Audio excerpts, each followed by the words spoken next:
We are all one. We are all one. We are all one. So if that is true for me, then it's true for my neighbors. We're all here in our own unique expressions. It's true for you. Created this entire existence of life. It's true for everything that I see.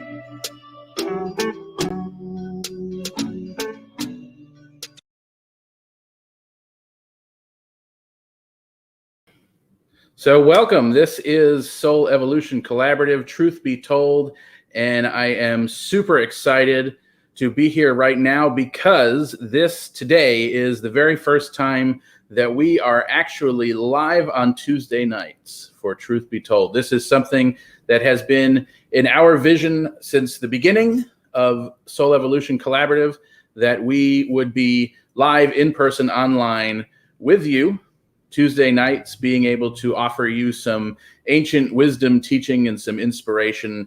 And so this is super exciting. It's a new month and we're doing it this new way.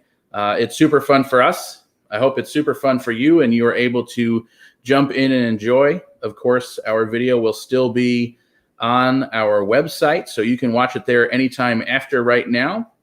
But we are live doing what we do together here online, which is really cool. So May is a new theme for us. Every month is a new theme.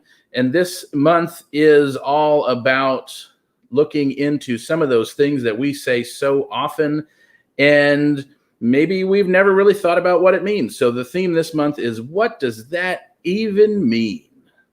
And tonight we're looking into the phrase, we are all one, something we use all the time. And maybe not necessarily always thinking about what it actually means when we say it, or how it comes across when we say it. What does it mean to other people? So I am, again, super excited to be here, super excited that you can be watching with us. I am amazed that we are live, that this technology is so readily available for us to be here in person with you. So as always, please sit back, relax, and enjoy Truth Be Told.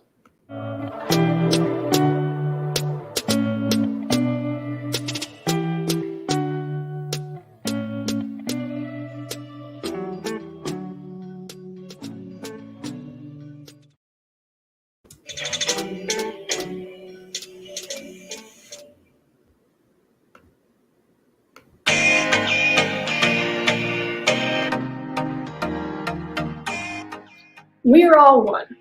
Now, we have heard this spiritual buzzword phrase so many times, and probably like myself, we've used it a lot too. And I think it's really, really an important understanding of our connection with the divine, our connection with each other. But what does it actually mean? Now, I use a little bit of history to kind of really help solidify what this means to me. So this goes back to this understanding, if you have done any sort of Christian history, the Council of Nicaea. Now, Constantine had gathered a bunch of bishops together, and they wanted to discuss this quandary. The idea of Jesus being human and Jesus being divine. They were trying to make sense of it. And so out of that, they came up with the idea called homoousia. Now, this is Greek, and my Greek pronunciation is a little rusty, but homoousia means, in essence, the same essence with the same substance.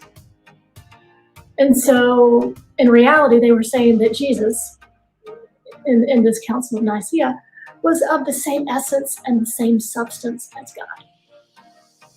So, that understanding has stuck with me when I hear this idea of we are one. And a deeper understanding is that we are of the same essence and the same substance of the divine. So if that is true for me, then it's true for my neighbor, it's true for you, it's true for everything that I see, and every person that I see, that we are the same substance. Now just imagine if we go around our lives and looking at what we see outside of us, the individuals and the circumstances, if we see them as the same essence and the same substance of the divine. That it's more than just saying that we are one, but it truly is understanding that we are made up of that. every single thing that we see, and some things that we can't see. And so how this understanding that every person that I see is of the same substance and the same essence as myself, so that I am the same essence, I am the same substance of the divine. And if we truly believe that, if we truly sink into that, plop down into that juicy space of that understanding, it will literally change how we see not only the world, but how we see each other. And not only just change how we see each other, but change how we interact, how we treat one another, how we view each other's stories, and how we gently hold those stories and stand side by side with every individual that we see.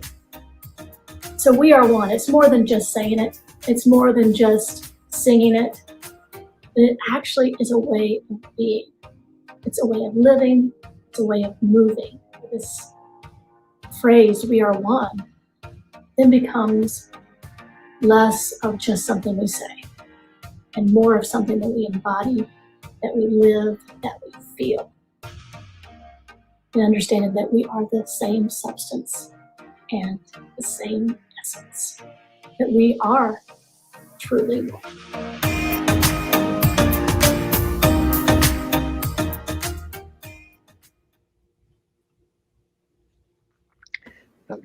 I love it, Reverend Ryan. The whole, and I'm not even going to come close to saying this word correctly, but the whole homoousia is Close enough. That's new to me, and I love it. I think it's a really cool concept, and it makes a lot of sense. I'm curious what you know about like the history. Did they, when they came up with that word, did they apply that same kind of quality that they were applying to Jesus, to Christ? Did they also apply that to all of humankind, or was it only reserved for that one person? What do you know about that? In the context of the Council of Nicaea, it was reserved for that one person because there was a lot of questioning of the divinity of Jesus. And so it was kind of like, all right, once for all, we're going to clear this stuff up and really solidify Jesus and his connection with the divine. And so that's where they came up with the same essence and same substance. Now, homoousia was probably around long before then, but it just kind of gets kind of cataloged in our history because that was the word that means of the same essence, of the same substance. So there's your Christian history, like 101, the Council of Nicaea really solidifying the divinity of Jesus. And then like thousands of years later, here we are solidifying our own divinity. So. Yeah, that's super cool. And I don't know that the word essence like that in that way is necessarily used a lot. At least I haven't heard it a whole lot, like within our, realm of science of mind, CSL, new thought. Essence tends to be, it's a word that I've kind of thought of as like this far off, our essence, that thing within us that actually exists out there somewhere. I'm like, oh yeah, right. That's not a real thing. And so to kind of turn it around that way, like we all have the same essence in our oneness. That's like a really cool shift in thinking how we're looking at that. So awesome. Yeah. Good stuff. Super cool. Yeah. So without further ado, some more.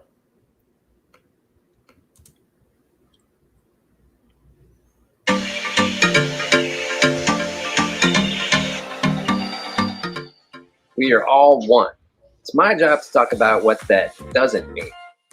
So one of the first pitfalls that I think of when we talk about this is that oneness means sameness. And we can see it, how if you think everybody, if we're all one, how it could be possible for somebody to kind of slip into a feeling of, well, then I don't really matter if we're all one. And that couldn't be farther from the truth, because everyone matters. All of us, we're all here in our own unique expressions in the way we show up. And that's what makes the world so colorful. It's kind of like all the colors in a beautiful painting. We need it all. So if you were falling back into that oneness equals sameness kind of thing, you might be holding back some of the gifts that you have. And that, to me, is tragic.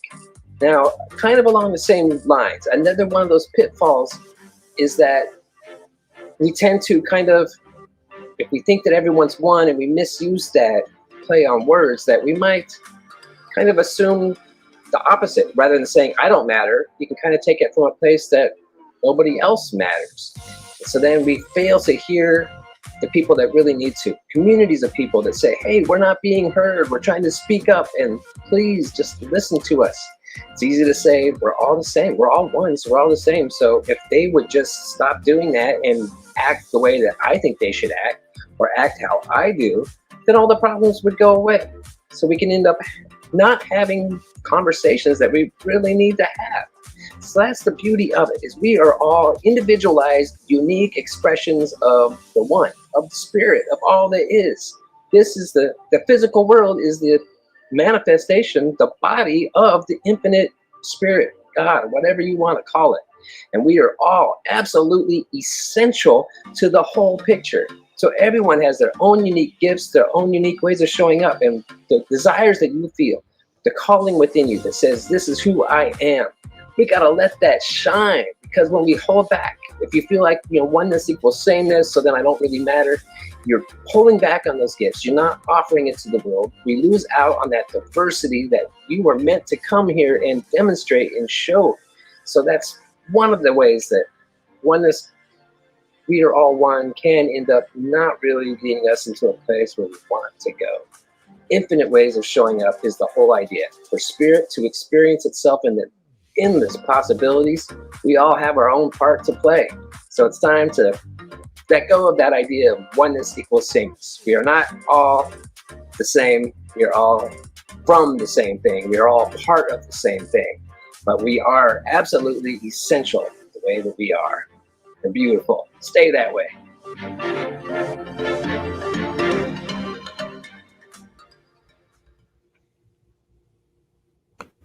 Dude, I love that. I love that we decided to talk about, like, not only what is it, but what is it not, and how important it is to bring out some of those things. I think you nailed it with, like, doesn't mean we're the same. I really think that's important to highlight.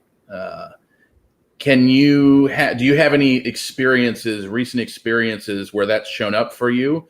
Like, what does that actually look like in daily conversation? What has that looked like for you? And maybe, or what do you say when someone is, because we all have someone in our life who, we're all one, and it does come across very much like, hey, we're all the same, so just shut up and stop it.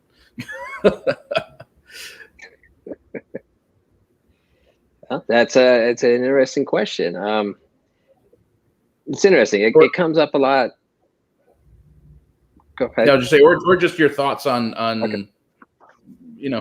Whatever. We're easy here. Yeah. Speak for yourself. I think sometimes I think when I see it come up is actually like kind of around political conversations. Sometimes, like, it's so divisive, and I have this strong drawing lately just to say, how do we communicate across the political spectrum? Because we're unable to do that. And so for me personally, like, if I want to try to open up to compassion and just listen to whatever, like if it's a stand or a viewpoint that I really don't align with or don't agree with, I can get really resistant. And for me, just remembering that we all have our own perspective, and it all creates or it contributes to this overall thing. And somehow, if we can just lean into it with a little bit more compassion, openness, and remembering that, deep down, we really are all that same thing. And there's some bigger experience going on that's helping us to choose and really intentionally create who we are as a society, as a human race, and everything. So if I can see it more as that oneness, it enables me to soften my resistance a little bit. I think right now that's the big problem, is there's just so much resistance that we're not able to cross talk, across different ideas and ideals. Well, I'm glad that you brought up compassion, because I think that's the key. And of course, the whole like oneness is not sameness. That kind of like blew my mind, because I was like, yeah, that's it. Oneness isn't sameness. Yeah. But I think that it's that compassion that really opens the door for us to step into that, recognizing that we are all of the same essence, but we all have our own unique stories. Yeah. And all those unique stories inform who we are, how we behave, how we show up, how we interact. And to be more interested in those stories, to maybe hold those stories a little bit more gently. It really kind of, I think it would take some of the blinders off. And I think compassion is key in doing that, and able to, just see things from a different perspective and be open to the stories of others and people's experiences. So yeah, the sameness is not oneness. That did it for me. You had me right there with that. I think that really hit home for me. Yeah. Right on. I love what Kamatara had to say too. One orchestra, many instruments. Yeah. Beautiful. That sums it up. Absolutely. Well, Cool. Here we are. We're kind of at the halfway point. We're not quite done yet, but we want to take a moment to say thank you for being here. And yes, I mean you, the person I'm looking at right now and watching with us. We're so grateful for all the amazing support that we receive each and every day. I can't tell you, we have the most amazing job in the world. It is so much fun every week to pull all of this stuff together and to bring some ancient wisdom and inspiration, and maybe in some different new and unique ways of presenting it. So if you feel the call to pay it forward, we welcome your gifts. Simply hop on over to soulevolutioncollaborative.org and click on the donate button. Easy peasy. Thanks for watching. More to come.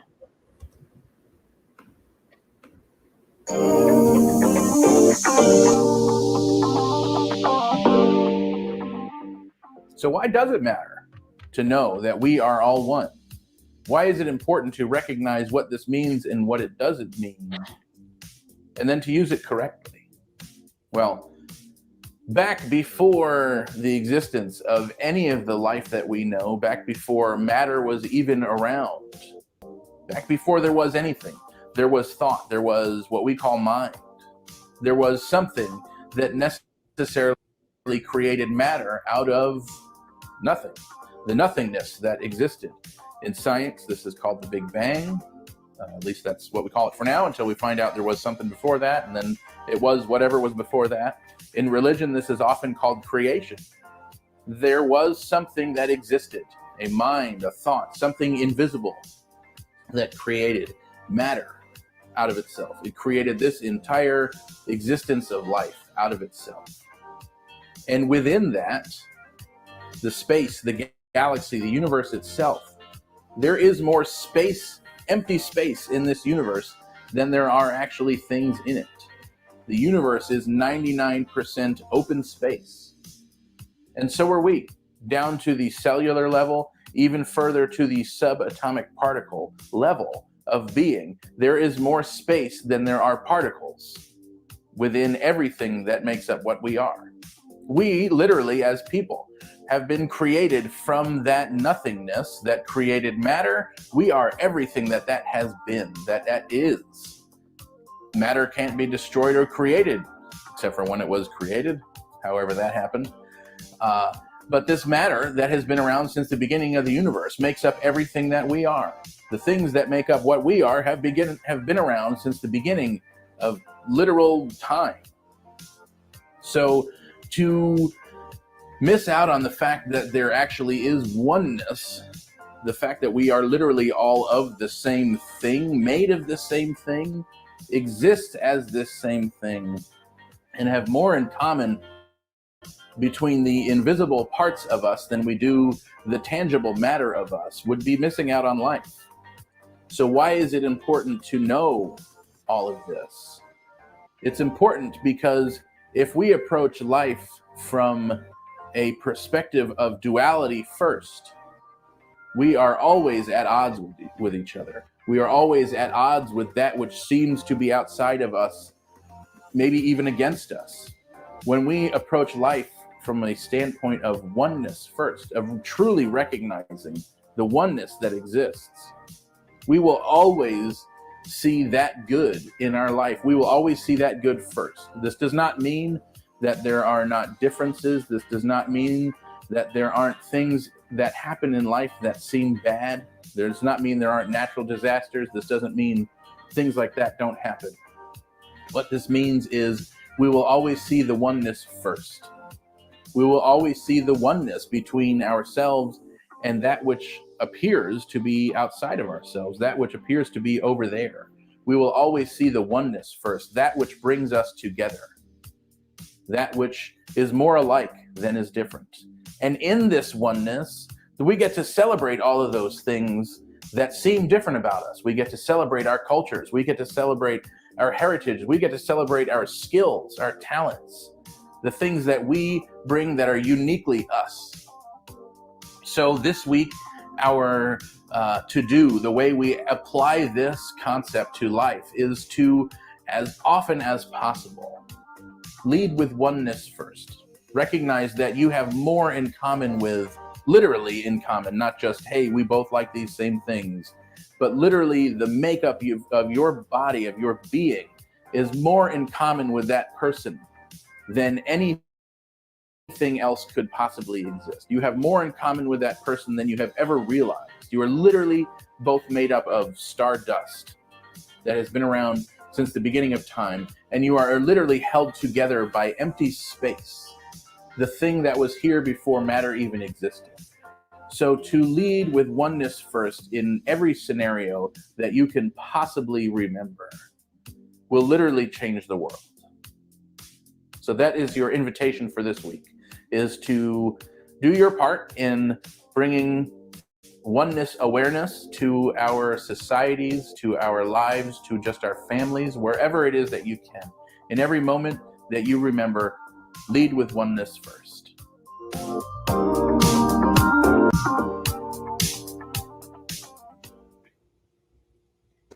So I was trying to think of like the hardest question I could possibly ask. Yeah, what happened to easy questions, guys? Well, Chris ruined it with this is testing my church history skills. It's been a minute since I've been in divinity school. So you talked about duality and this idea of seeing oneness first. So what would you say is a quick trick, or I guess trick is the way I want to say it, to get out of that duality and to see oneness first? What's a practical thing that you do when you recognize, oh, I haven't led with oneness, and how do you get back on track? The quick trick. Wow. I can't say I've always been one to go to things to make changes quickly. Honestly, for me, it became so uncomfortable. Like once I became aware of it, like, oh, hey, duality is a thing.